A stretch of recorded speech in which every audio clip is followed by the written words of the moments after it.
It's all in the Hey, fingers. It's all in the fingers, John. all in the fingers from the wrist down. That's where the action is.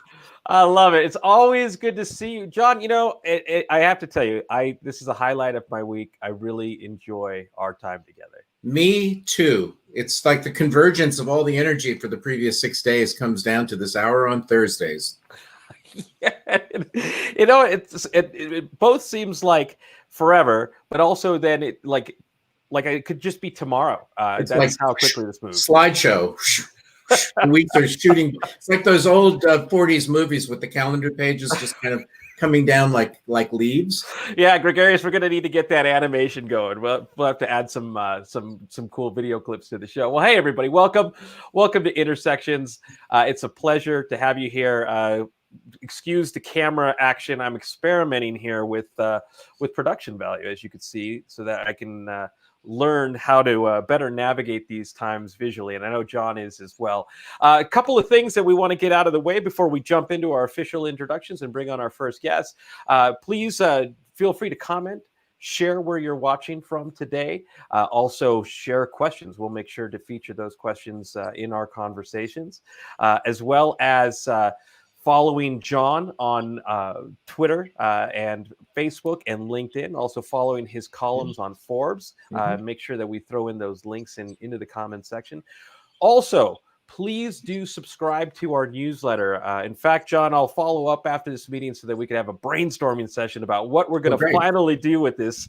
And now that we have people who are subscribing.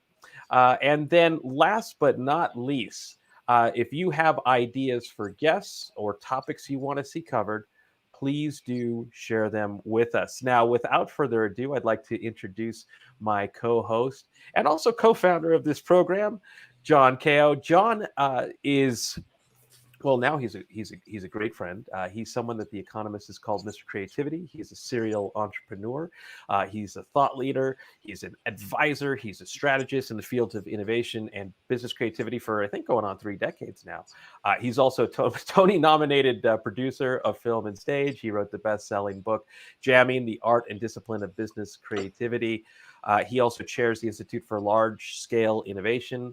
And amongst other things, he is also an incredible musician, and it sort of brings the spirit of what Intersections is all about, which is a conversational jam session that brings together some incredible folks in technology, innovation, culture, and we bring those ideas to life, hopefully of demonstrating the possibility, especially in these times of disruption, moving forward. John, welcome. Thank you, Brian. And let me reciprocate by saying that at the top of my stack of comments, I'm proud to call Brian Solis a friend and a colleague and a collaborator and a co-founder. Brian is you've heard about omni-channel media. Brian is an omni-channel human who has expressed himself and his expertise in creativity and innovation and digital transformation in a variety of ways through writing books and keynote speeches and advisory work of bewildering variety. He is the global innovation evangelist for Salesforce. You can only imagine what that has entailed. I think he was involved in mashing up digital and marketing before most of us even understood that that was a connection that was there to be made. And so I constantly learn new things from him because he's been out there kind of plowing the horizons of digital and how we connect to experiences and to each other. So it's always a pleasure to spend every second with Brian. Such a pleasure, John. And I look forward to, as you were mentioning with your keynote yesterday, where you got a chance to play the piano live. So I'm looking forward to, not only getting some live music and some live time with you, but maybe even a glass of wine during the show or champagne, with that live jazz feel, that improvisation. So I'm loving it. Hey, so before we get to our first guest, Rich, yes, you feel free to borrow experimenting with production value. Just attribute at Brian Solis, please. Just kidding. Bonjour, bonsoir in Paris. Well, John, before we get things going, why don't you introduce our first guest? Well, sure. So Phil Komarny, I am also proud to call him a friend. I've known him now for quite some time. And I have to say that of all the people that I'm aware of out there who purport to know something about the future of education and learning and upskilling and reskilling and digital and ed tech, Phil is the smartest person I've met in these areas. And every time I speak with him, I get a different perspective on where it's all going, because as I think you all can appreciate, these fields are in a very dynamic state. He is currently VP of Innovation at Salesforce, where he's plugged into all of the various initiatives that have to do with learning and human capital development. He was the Chief Digital Officer at the University of Texas, and prior to that, CEO at Robots and Pencils. So he has the educational institution, policy, and big corporate and digital design portfolios integrated into one amazing perspective. So Phil, welcome. It's great to have you here. Our long anticipated jam session.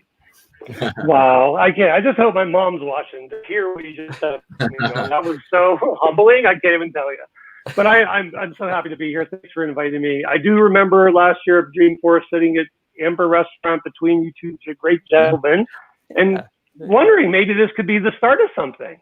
I looked at the picture today and remembered, wow, we did meet there. We did have this conversation. So weird that Intersections might have started at dinner. Brian and I are both FOPs, friends of Phil's, and it was at that dinner. I mean, we knew each other and we were aware of each other, but somehow a penny dropped and it kind of rolled for a few months, and then we came up with the idea for doing Intersections. So Phil, you're in a sense the ancestor that brought us all here together today. So there's so much honored. Yeah, well, there's so much we could talk about with you, and our time is limited. So let me start off with a kind of an opening question, which is if you imagine and project your imagination, let's say 5 to 7 years in the future, how will learning and upskilling, reskilling look compared to how it looks today? What are the big differences going to be? I mean, 7 years, obviously, in the progress of digital technology is a pretty healthy chunk of time. So things ought to really kind of moved on by then. What do you see as the big differences? Yeah, wow, John, even with, COVID in our world today, it's hard to even look out 3 to 5 months. 3 to 5 years, 5 to 7 years is a long time to think about. But I think right now, because of COVID and because our digital world is now a necessity, not a nicety, it's something that we have to look at to really empower ourselves, our businesses, our friends, our families in this digital space. So I think we're really seeing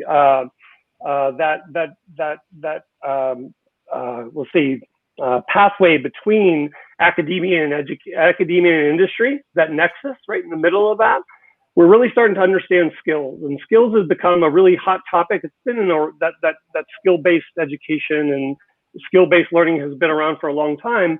The things that are changing now, though, is ways that technology is caught up in ways that we can now allow people to carry a validated version of data with them. So verified credentials, this verified credential standard that came out from the World Wide Web Consortium is getting some very interesting looks at how we can use that standard to allow people to bring their own data to a system, to allow it to react and provide that person some type of service, some type of learning, some type of pathway into a career, or into a learning experience that might help them along their journey.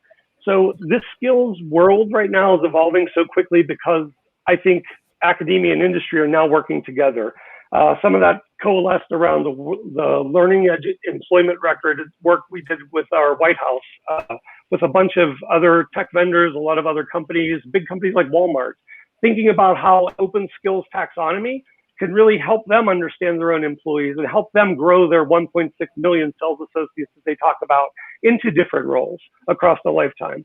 So I think skills taxonomies that are open, these new technologies allow data to be outside of silos and with the person that actually can be empowered by it, gives us new ways to think about putting a system in place that's way more equitable and way more scalable than we currently do today. So something that's going from a scarcity model around really great education into something where it's just there for everybody. If you have the rigor and the will to go learn, you will do that. I'm proof in point. I never went to college. I'm a product of the internet. I grew up on it. So in the 80s, late 80s, early 90s, I built my own internet company by learning the internet, learning how to program, learning about this stuff, and connecting to people. I think we see this digital space and try to model it after our analog world, but we have so much of an opportunity to really put something in the world that's much more equitable for folks. So if we, it's a little long-winded, but I think that's where we're going. no, that's perfect. So if we were to imagine doing a 3-hour design thinking exercise in about 3 minutes here, let's take a hypothetical person, try to make it relevant for an individual that we can identify with. So let's say we have a young professional early in their career in an organization or in the gig economy, Sure. or maybe even somebody who's finishing up college. How are their choices going to be different? And what are their a wider palette of options compared to today? And, there's a lot of discussion about how education, maybe this is my language, but, is turning inside out. And so in a sense, the value of education is becoming deinstitutionalized, and the assets are living out in the interstitial space, so to speak, not inside the walled gardens. But what's the world going to be like for that prototypical individual? We even have a picture of the young person here. What are their options? Young person. Well, I think there's going to be many more options other than just applying to a college, going through a 4-year learning experience, 4 to 5 years, and getting a job. I think we're going to see a lot more apprenticeship pathways or internship pathways that are digital, that are scaled via digital technologies. There's a really great package in the world today called Practera. Practera is doing virtual and remote internships and apprenticeships, and right now there aren't any. All these kids that came out of their learning environments into these internships and apprenticeships that were supposed to be physical, so because of COVID, had their whole world disrupted.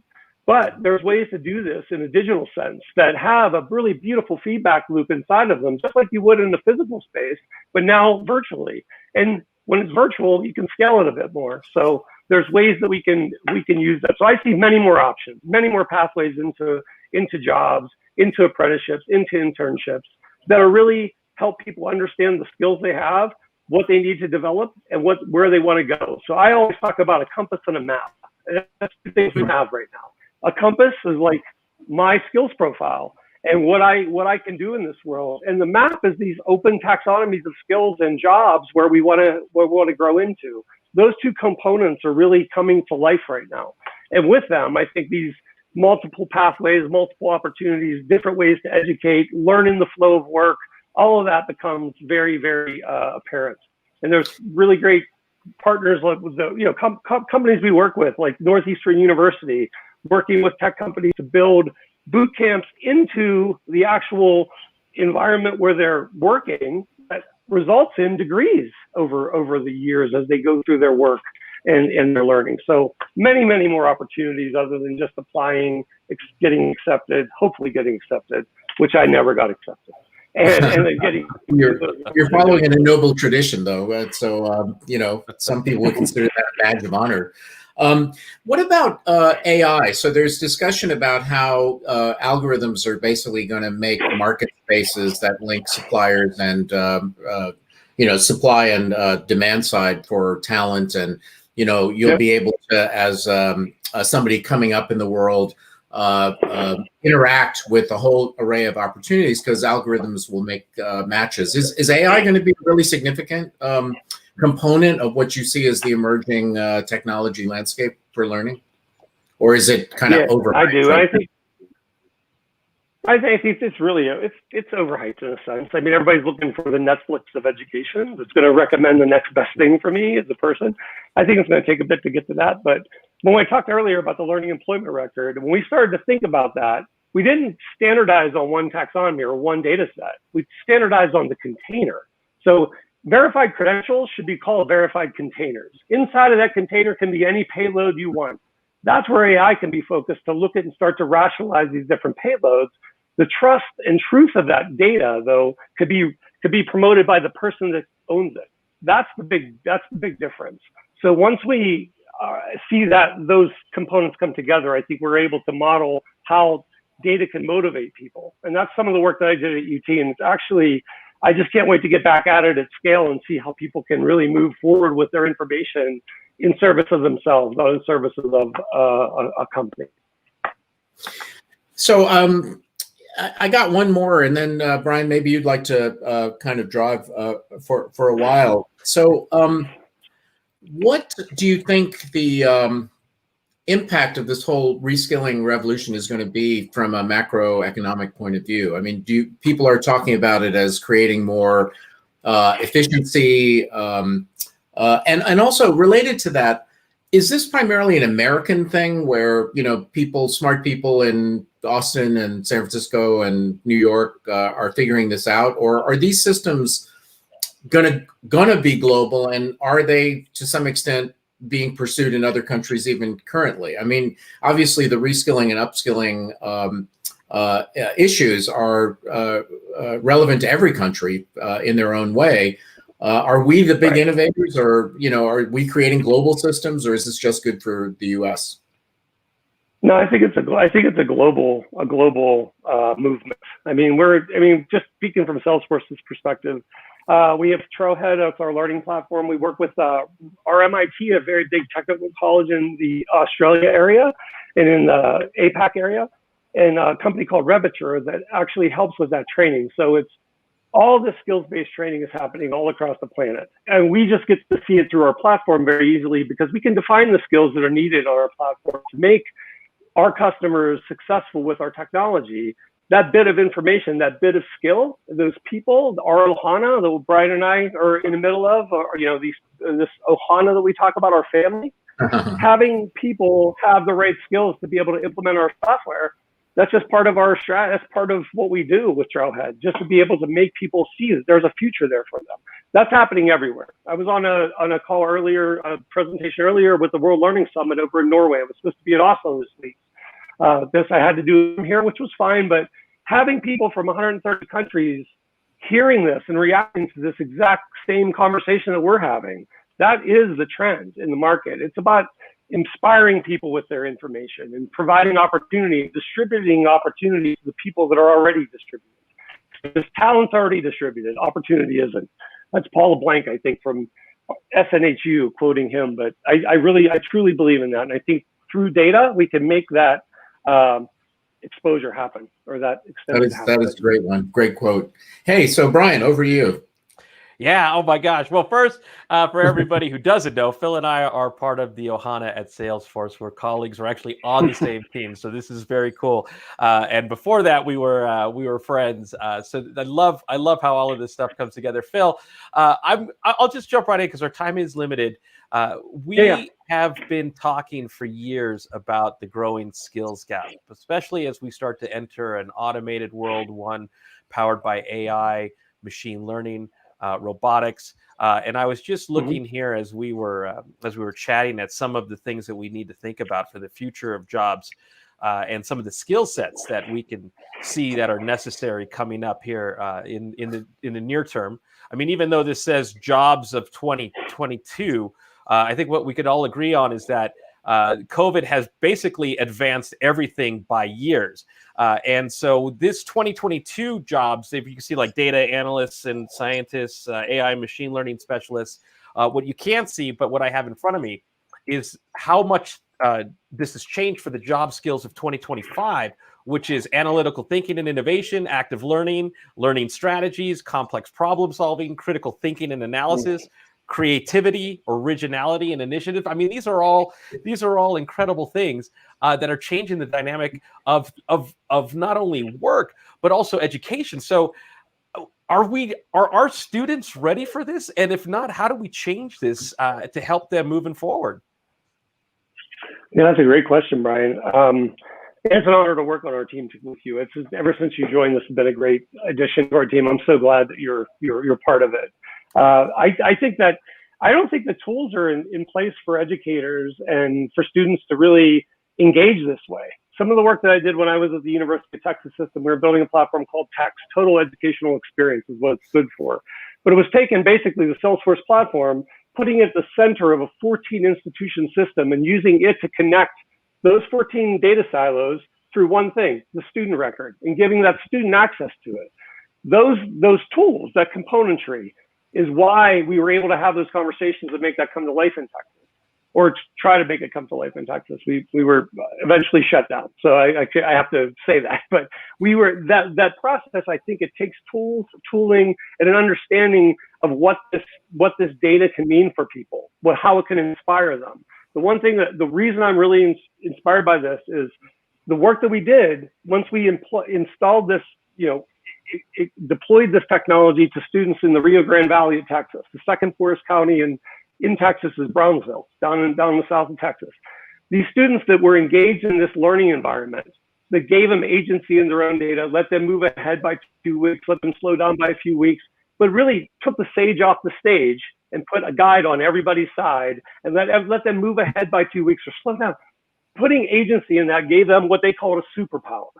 Just those tools, all of that technology coming together inside that kid's hand gave them a superpower. It also gave the faculty a superpower to be able not to teach one way. They could teach 30 ways. There's 30 people at different parts of the learning now.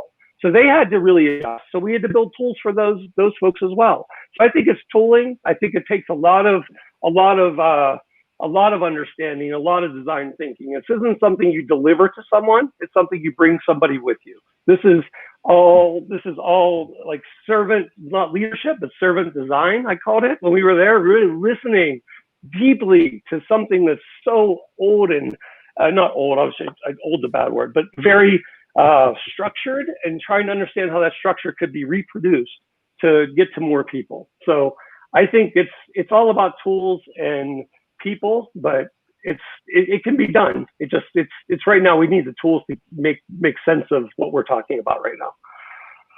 Wow, Phil, also on the money, but also right on the clock, because that was our final seconds of the conversation. These things fly by way too fast. Phil, always a pleasure, and I look forward to seeing you. Thanks, on the sales. Yeah, and we'll have to get you back for an update after another big cycle of innovation has occurred, because things are moving really fast. Yeah, looking forward to it, Phil. Thank you. Wow, John, always. Gosh, that's such a big conversation to have. Yeah, and something that we should probably dedicate more time to, just as a theme. But I'm also picking up that every single week. A limitless amount of conversational jam sessions that we can Christmas have time every week. Oh boy! Hey, so let's bring on our next guest. I'm going to introduce her. Her name is Debra Lavoy.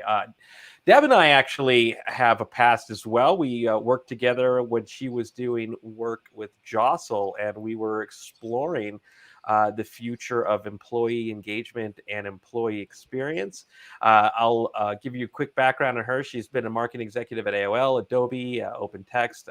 She helps companies build core narratives, and also just sparking really important conversations that are really necessary among customers and employees. But she's here today because I stumbled across a real fascinating conversation, something maybe you might have heard about online in terms of fake news and also the propagation of disinformation. And so she has a new startup called Reality Team, and it's operating as a volunteer-powered organization.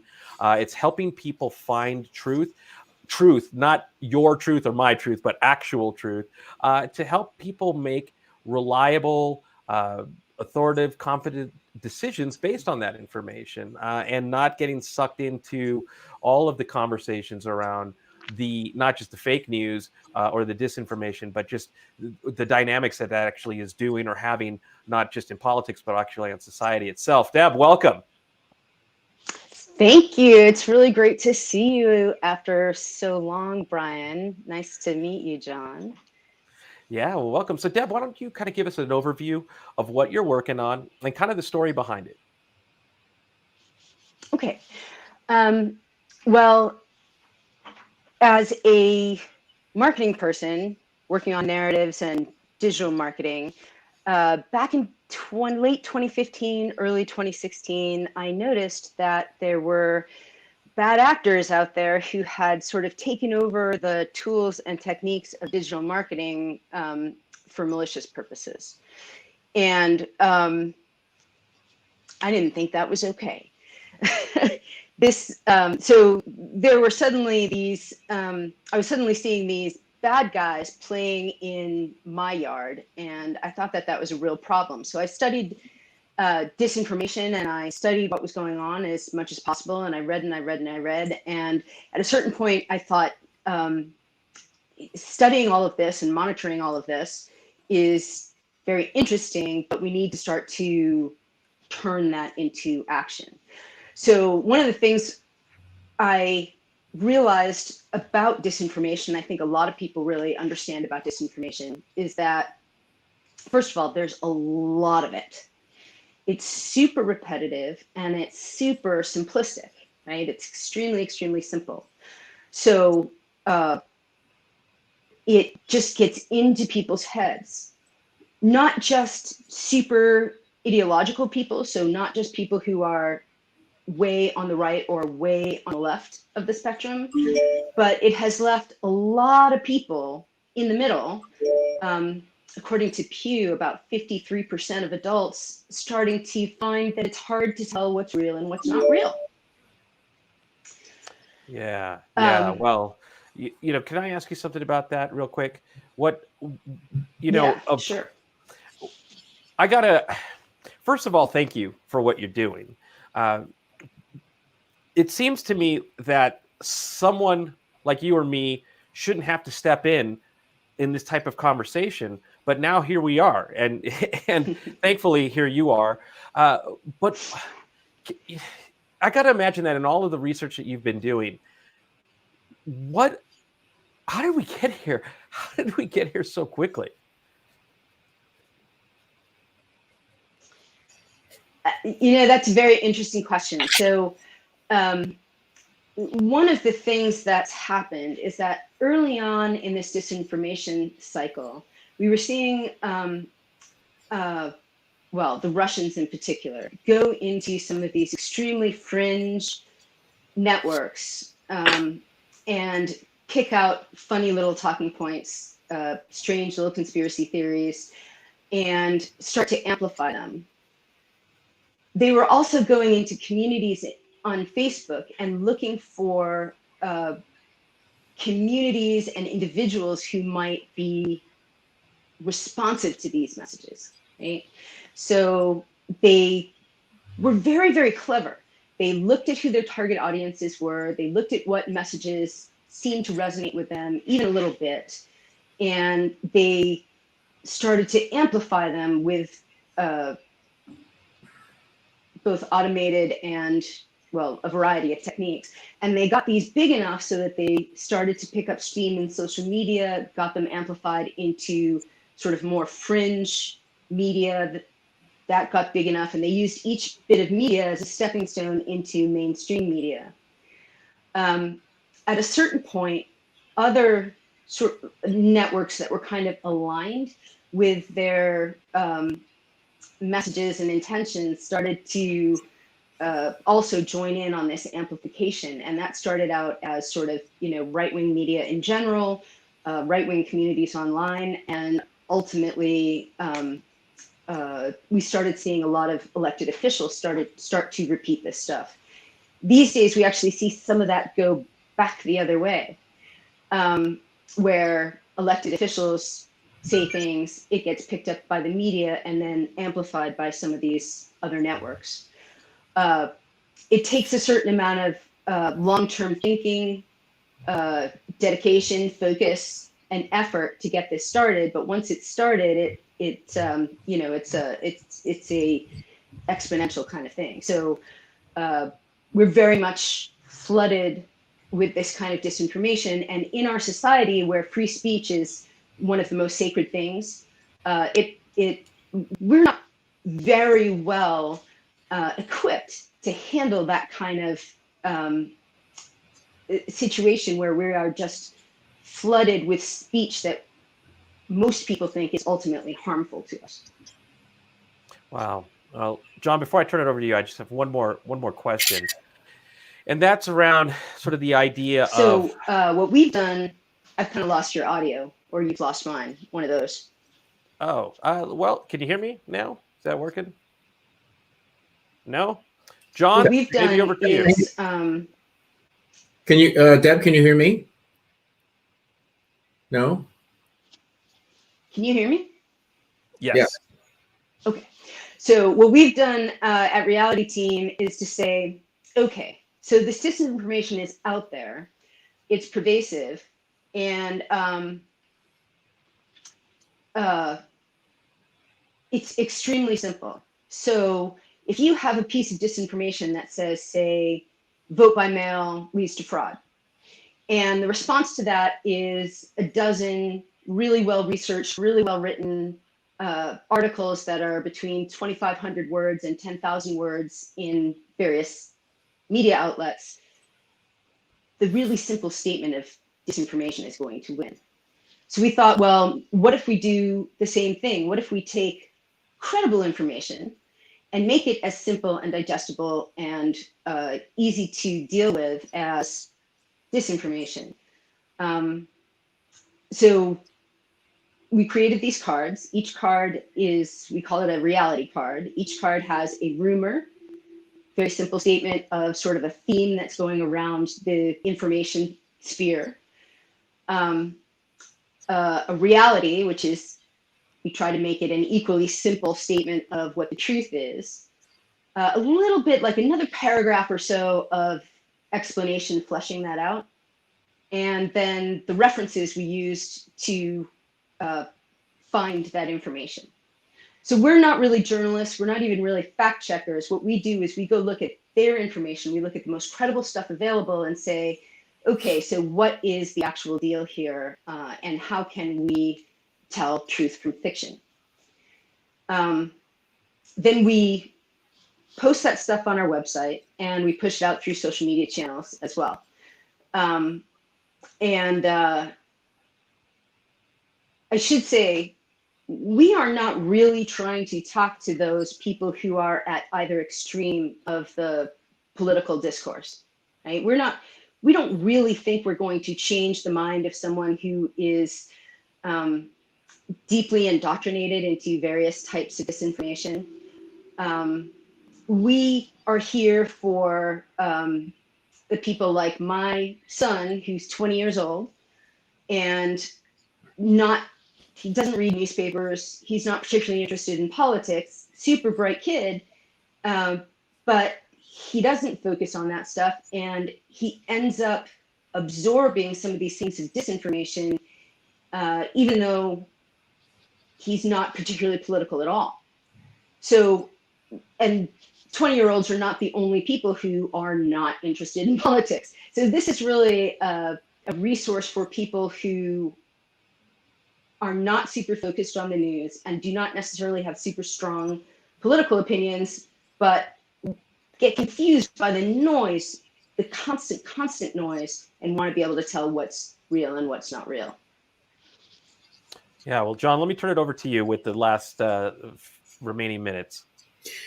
Thanks, Brian. So I have two questions, one of which is tactical and one of which is more at the strategic Brian, level. I cannot hear you. Uh-oh. Can you hear me? Can you hear me? No? Well,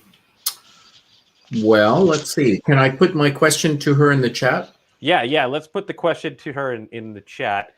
Deb, if you could hear us, John is going to put the question in chat, and I'll email her. In the meantime, while you're bringing that question up, and John, let me know once you fired off that question, then I'll stop talking. I'm not sure what to do here. Should I maybe I'll exit and come back in? Yeah, that's a good idea.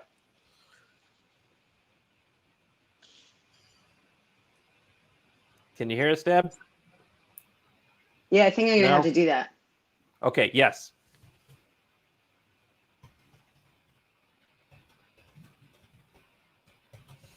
All right. Well, on those, and if you look, one of the things that I find really fascinating is that the psychology behind all of this, John, which is what and you maybe you can answer this question. Well, I was going to ask her, what kind of information actually is the most compelling? Because I think there's a kind of a lay notion that truth is often boring, while disinformation, which focuses on the negative and the sensational and the creepy and the dark, is more compelling. And there are social science studies that show that a negative story or something that is a downer is likely to spread much more widely than a happy story that is fairly straightforward. So Deb, can you hear us now? Now I can hear you. I'm sorry about that. No, that's okay. Not your fault. So rebooting is. So we were just talking about the psychological aspect of stories and the kind of true versus false nature of information. I am given to understand that the truth is sometimes considered boring and vanilla, while disinformation traffics in things that are scary or negative or lurid, and that the latter kinds of stories tend to propagate manyfold more than sort of vanilla happy stories. What have you seen in terms of the patterns of effectiveness of narrative that amplify disinformation, or that can be harnessed conversely to support the truth? Right. So I use narrative as a very specific word, but really effective narratives have some kind of emotional resonance. They also have some kind of intellectual resonance, like, oh yeah, that makes sense. Even if it's not true, it has that, oh yeah, that makes sense feeling about it. It has an emotional content. You can understand it well, and it's very, very shareable. So it needs to be simple, memorable, and emotional. However, as you know, you can't really persuade someone away from believing things with facts. And that is because when you have an accepted and you have become part of a certain narrative, it affects the way you interpret the meaning of facts. Right? So facts are facts, but they have meaning to you in a certain context. And if you're an optimist and you see a glass of water with 4 ounces of water in an 8-ounce glass, you'll say that's half full. If you're a pessimist, you'll say look at that same glass and say that's half empty. Right? That's sort of the canonical example of how narrative affects how you interpret facts. So emotional, salacious material tends to get people's attention. People tend to click on it. But even more, the various algorithms of social media, especially Facebook and YouTube, reward that salaciousness, reward that emotionality of content. So if something's very emotional, it's getting a lot of clicks, it'll get amplified in the recommendation stream. If you are advertising against that stuff, the price of your ads go down. However, what I'm finding is, because the world is so noisy and so shrill right now, that being sort of a little bit visually and textually calm actually is getting people's attention. It's funny, you've just described what I think we're going to be seeing later today with the debate. Kind of reasoned, factual presentation on the one hand, and kind of emotionally laden, somewhat lurid stories on the other. I mean, not to overgeneralize, and not because I'm taking any kind of a political position. We're out of time, but I just I wanted to at least put this question on the table. I don't know if it's a 30-second answer, but who watches the watchers? I mean, you're setting yourself up as this kind of neutral, we traffic in the truth, but who actually gets to decide ultimately at that meta level what is truth, and where do we find dry ground in this kind of fluid area? And I don't know if that's something that we can take on for more than, half a minute, but I just wanted to put that out. There's sort of two levels to look at that question at, right? There's the meta level that's philosophical of what is truth and how, as a society, do we create a shared reality, which we always sort of took for granted before, but now don't. The other thing is how do we sort of ethically and with integrity and pride be able to say we represent something that is true? And what we do is we try to use the most credible, authoritative sources possible. We're very transparent about the sources we use. We do our very best to catch ourselves if our personal views are entering into this. And most importantly, when we get feedback from people who have a better understanding of the issue than we do, we adjust for that. So like everyone else, we have to be humble. We have to be willing to learn. We're moving fast. And when you're moving fast, you don't have time to be arrogant or proud. You have to be learning all the time. So we're learning. We're trying to learn with our community. We're all confused. If you're not confused, there's something wrong with you. We're all confused. We're trying to help people break out of that confusion and see some light at the end of the tunnel. And on that optimistic note, Brian, you want to take us out here? Thank you, Deb. And thank you for the work that you're doing. Please Indeed. keep it up, especially over these next few weeks and beyond. I'm not sure that this is anything that's just going to magically disappear after the election. So best of luck, Deb. Oh, no. It's a long-term problem. Thank you very much. I really enjoyed talking to you. All right. Bye-bye. Hey, so John, one thing that I want to share is just Kevin Roos started a Twitter account called Facebook's Top 10, and tracks the top 10 stories shared on Facebook. And you could essentially see that every day it's fake news or disinformation because it performs better than the truth.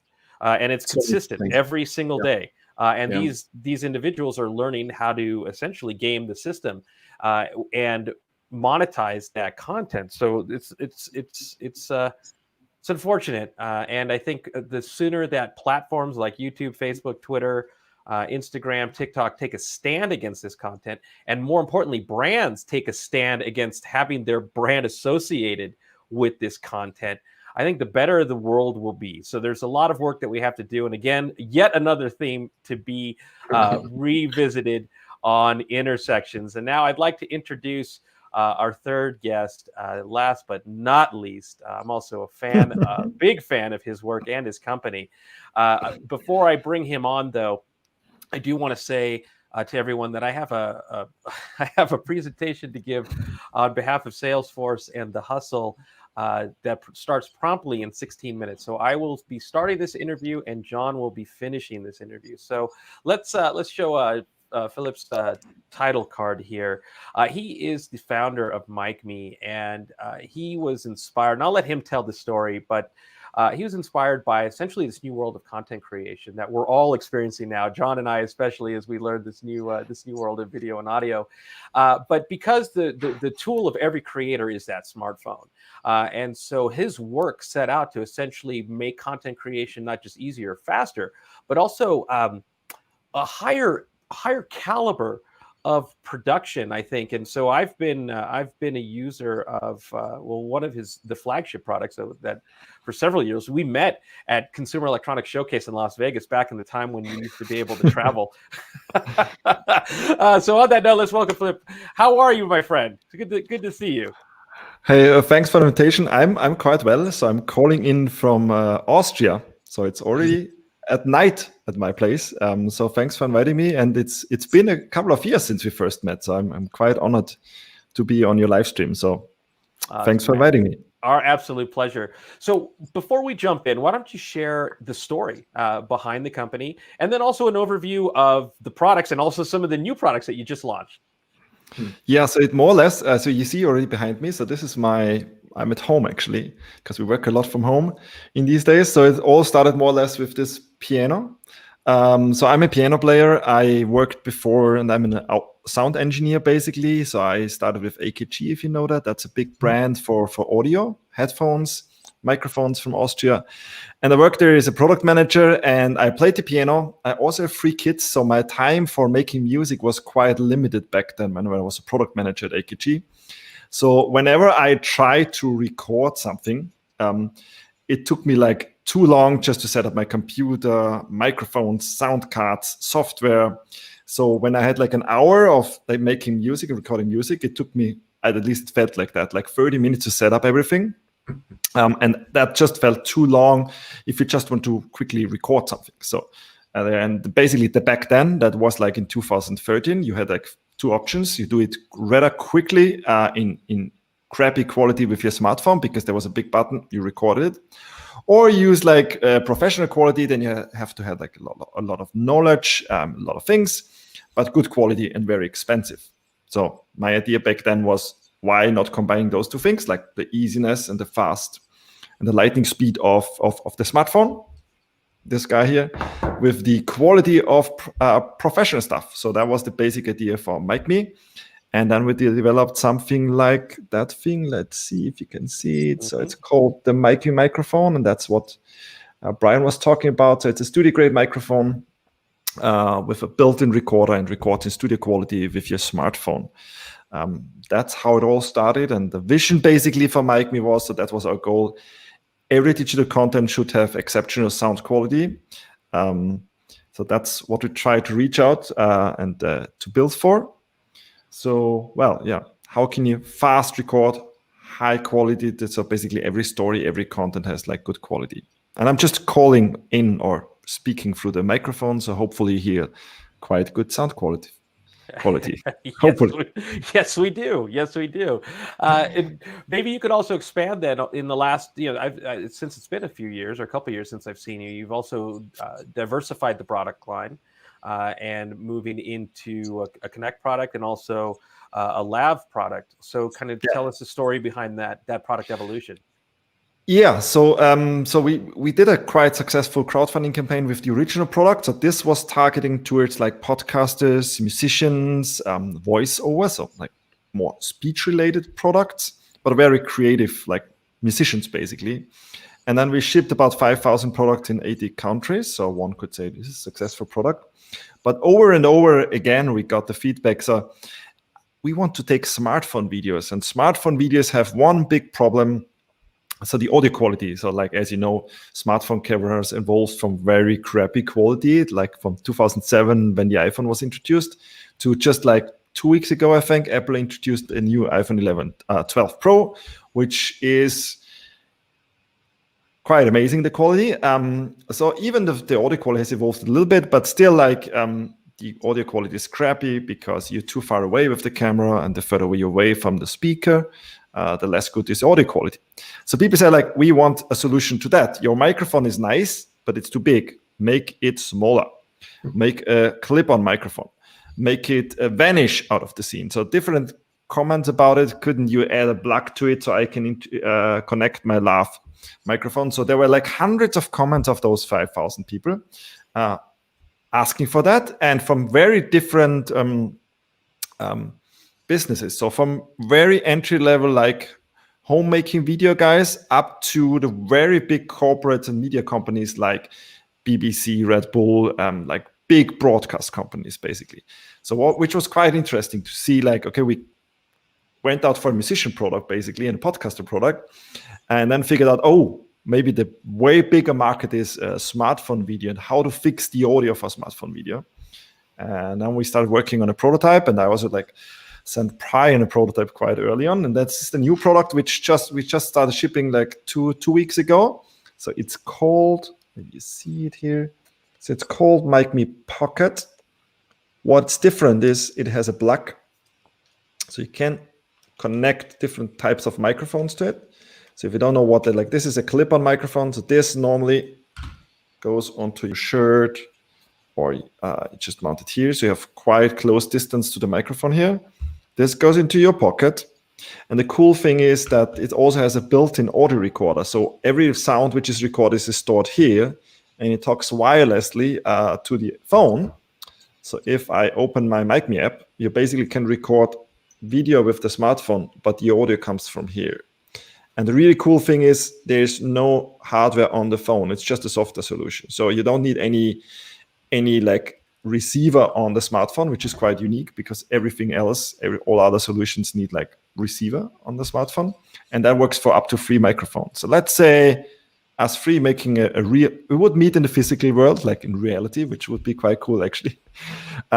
So we could all have like a MicMe Pocket, and one could create a video with 3 different microphones streaming into the phone without any dropouts, because we always have a phase copy in the phone, in the pockets, and get professional audio quality. And well, that's our new product. It just launched.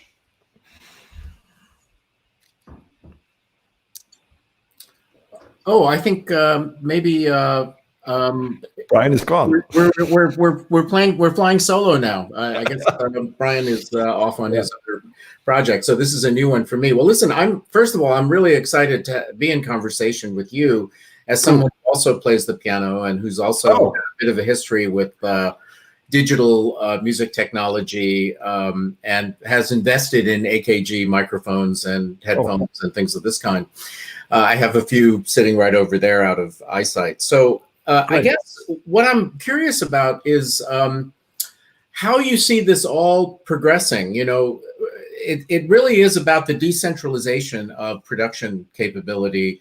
You know, it used to be that you could only go to a big studio and you'd have the right equipment to do high quality, shareable content that was commercial grade. And now, if I'm reading in between the lines, you know, with the iPhone Pro Max 12 and your Pocket, or with the higher end microphone, you're basically able to, or with the original product, I guess, which is optimized more for recordings in the field, you're able to basically shoot films. Just those 2 little items. Yeah, so basically, when you followed the Apple presentation, where have seen Emmanuel, what is his name, the director who did this small video showing the capabilities of the phone. So my initial reaction was like, wait, well, this is like, for the average person, it looks like Hollywood videos or pictures. So, but where's the Hollywood sound? Because actually, what we used to is like the voice on a cinema sounds like that. So very like in your face, very professional. You did like very professionally recorded. So, and there is a lot of studies saying that the sound is quite important for trust. So if like our conversation now, the sound quality is very important, because people are switching off quite soon if the sound is bad. If the video is bad, they forgive you a little bit, because our eye is a little bit slower, but our ears are quite sensitive. So I think as what we see and what we're betting on is basically that, and we've seen like in various businesses that there's like a huge shift towards the smartphone. There might be some pros saying like, you know, that pro cameras never gonna go away, and I would agree. For like Hollywood productions, I would guess you always keep the pro cameras for various reasons, because in low light and stuff like that, the iPhone has such a small sensor, it's maybe not good enough. But even that, like Steven Soderbergh did like a full Hollywood movie just with the iPhone, and actually he said some nice comments, because he's used to like super professional equipment. He said like, you know, the cool thing is this camera is so small, so I could go quite close to the wall, to edges where I can't go with my big camera. We are way faster with setting up stuff. The cost of that thing is 1,500 euros versus the camera is maybe 200,000 euros. So it's more democratization of content creation, even though the smartphone is quite expensive, or it feels expensive, but it's so many devices, and it's always with you. And a lot of people say like, you already have the camera, it's in your pocket.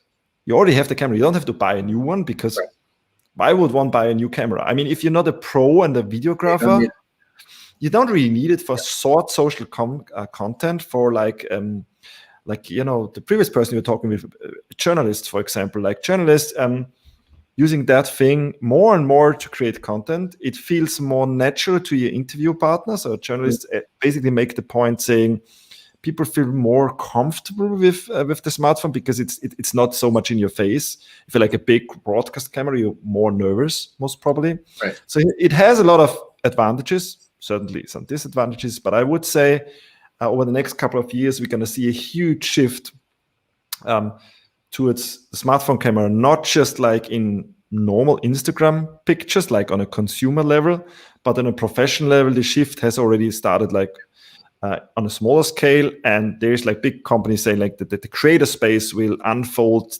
10 times. So right now, everyone is kind of a little bit of a creator. And on YouTube, you would see maybe there's one YouTube creator and 5,000 viewers. So if that balance shifts to one creator to 5 viewers or like 1 to 500, then you have like a 10-fold bigger market for content creators, which I think is a good thing because everyone could be a creator and everyone could deliver like good quality, which means it's more trustworthy, and trust is a very important thing for content. Absolutely. So I can imagine that the filmmakers of the future will have their iPhone 12 Pro Max and then maybe not even the Pocket, but the original Mikey, and they'll be lashed together somehow, and you'll just have this little rig, right? This tiny little rig. I would guess that's very important. So a lot of people get so audio works a little bit different in video. So one of our main points in basically explaining the product is that video is recorded in a different location than audio. So you see it in my case, for example. So I'm streaming now with an iPhone 12, 11, which is like quite far away, like a meter away, because that looks better with my surrounding. It's even now in a telephoto lens, so it's even like it looks quite close, but it's a meter away because that has a better picture. I could even, maybe to show you, I can switch because I have this neat app, so wide, so now you see more of my room, I guess, different lens. But the microphone is actually quite close to my mouth because that gives way better audio quality. So it's very important for audio to pick up the sound close, like this small microphone I could use should be close, but the camera for better picture could be far away. And that's the big advantage for wireless microphones or our solution, that you basically can go far away. And I would say like most people would use, where is it? Like this solution, because it's more like a filmmaker thing. The microphone I'm calling in with now is more voice over, and they're always on different locations, and it adds more freedom, I would say. Right. This is mind-boggling. And do you think that your innovations in sound are also going to be reflected in our, everyday experience of streaming over the internet with our laptops and so forth and so on? In other words, will sound quality generally, if sound is the vehicle for truth, and of course, I believe this, having been, immersed in sound since my childhood, then that's also a deficiency of most computing environments, right? Unless you buy some gaming speakers. And even there, the gaming speakers are optimized not really for pure sound, they're optimized for gameplay and things of that kind. So yes, that's innovations coming in that area as well. I think so. So what's the beauty? So I would argue that the sound is a very underrated like means of communication. And in the last, so I made this example in a speech like this week, saying like we told stories around the fire for thousands of years, right? Because our main communication means over the last 50,000 years was speech. Like over the majority of time, we only had speech. We could only communicate through speech or maybe a little bit of sign. Then we invented books, graphics, and all different kinds of means of stuff. And then 50 or 70 years ago, we invented the video film. And then it massively shifted towards the visual part of communication, which is a very important one. But for stories to be told, even in big Hollywood productions, it's normally very often the stories are told through the storyline, which mainly is speech, because people still talk. So that's why sound is so important, and we are like our ears and our brain is so trained for speech. I think that's the reason why the truth comes if it's good sound quality. It sounds like you would listen to somebody like 5 centimeters to his mouth, and that means like you trust that person. Speaking right into your ear. Right. That's why podcast is, I think that's one of the reasons why podcast is so important, because it's like people say it's porn for your ears, because it directly goes into your brain. Makes a lot of sense. You could do it while you do your work. And then there's also, you see a lot of shift towards audio. If you just think about smart speakers, for example, like how many, I don't know, hundreds of millions of smart speakers have been sold. So that's more on the consuming side. But people get more and more aware of audio. Or these guys, Apple sold a first generation 150 million or 100, 200 million. And these guys, I don't know, like it's the most successful Apple product ever from regarding the pace of rolling out. Meaning on the receiving side, listening to content, that's a huge boost, I would say, because people like buy better headphones, they receive and consume the content in better quality. Unfortunately, so far, more or less everything which records content, even these guys, like sending the audio into the smartphone, is not really well solved yet. And that's what we're targeting, saying, well, if you consume content, on the other end of the supply chain is the creator. So creators need to have like a very easy to use, but still like professional quality audio video solution. And we're mainly focusing on audio, but also still we have to do the video to sync the audio to the video together. Right. Well, we have to stop, unfortunately. I want to also make the point that Phillip is an amazing musician. I actually started listening to your SoundCloud tracks. Oh, really? I like them. I think I mentioned to you, I spent a very happy day once in Vienna at the Electronica Museum downloading tracks onto blank CDs. And there's a big tradition of that kind of music there. So I look forward to learning more about your musical career as well. And thank you very much for being with us. Thanks for having me. It was Vielen Dank. Vielen Dank for Ihren Helfen. So, Gregarious, I think it's time to take us out. We're a minute or two over. And thank you to the audience. Look us up for our newsletter, and see you next week.